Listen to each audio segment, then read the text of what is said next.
കൊച്ചിയിൽ dark web വഴി കോടികളുടെ ലഹരി ഇടപാട് നടത്തിയ 7 പേർ പിടിയിൽ. രാജ്യാന്തര ബന്ധമുള്ള ലഹരിക്കടത്ത് സംഘമാണ് പിടിയിലായവരെന്ന് NCB അറിയിച്ചു.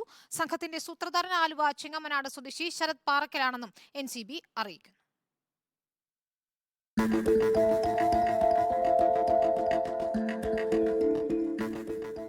ജർമ്മനിയിൽ നിന്നെത്തിയ പാഴ്സലുമായി ബന്ധപ്പെട്ട് നടത്തിയ അന്വേഷണത്തിലാണ് കൊച്ചിയിൽ ഡാർക്ക് വെബ് വഴി ലഹരിക്കടത്ത് നടത്തുന്ന സംഘം NCBയുടെ പിടിയിലായത്.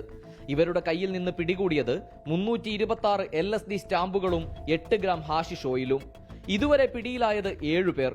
സംഘത്തിന്റെ സൂത്രധാരൻ ആലുവ ചെങ്ങമനാട് സ്വദേശി ശരത്ത് പാറക്കലെന്നും NCB. കൊച്ചിയിലെ വിദേശ പാഴ്സൽ സെന്ററിലേക്ക് ജർമ്മനിയിൽ നിന്നെത്തിയ പാഴ്സലിൽ 10 LSD സ്റ്റാമ്പുകൾ NCB കണ്ടെത്തിയിരുന്നു. പാഴ്സലിലെ അഡ്രസ് കേന്ദ്രീകരിച്ച് നടത്തിയ അന്വേഷണത്തിലാണ് ശരത്ത് പാറക്കൽ പിടിയിലാകുന്നത്. പിടിയിലായവരിൽ 6 പേർ പ്രവർത്തിക്കുന്നത് ശരത്തിന്റെ നിർദ്ദേശങ്ങൾ അനുസരിച്ച്. കൊച്ചിയിൽ പിടിയിലായ 7 പേർ രാജ്യാന്തര ബന്ധമുള്ള ലഹരിക്കടത്ത് സംഘമെന്നും NCB വൃത്തങ്ങൾ വ്യക്തമാക്കുന്നു. Reporter Ali Akbar Shah, in reporter, Kochi.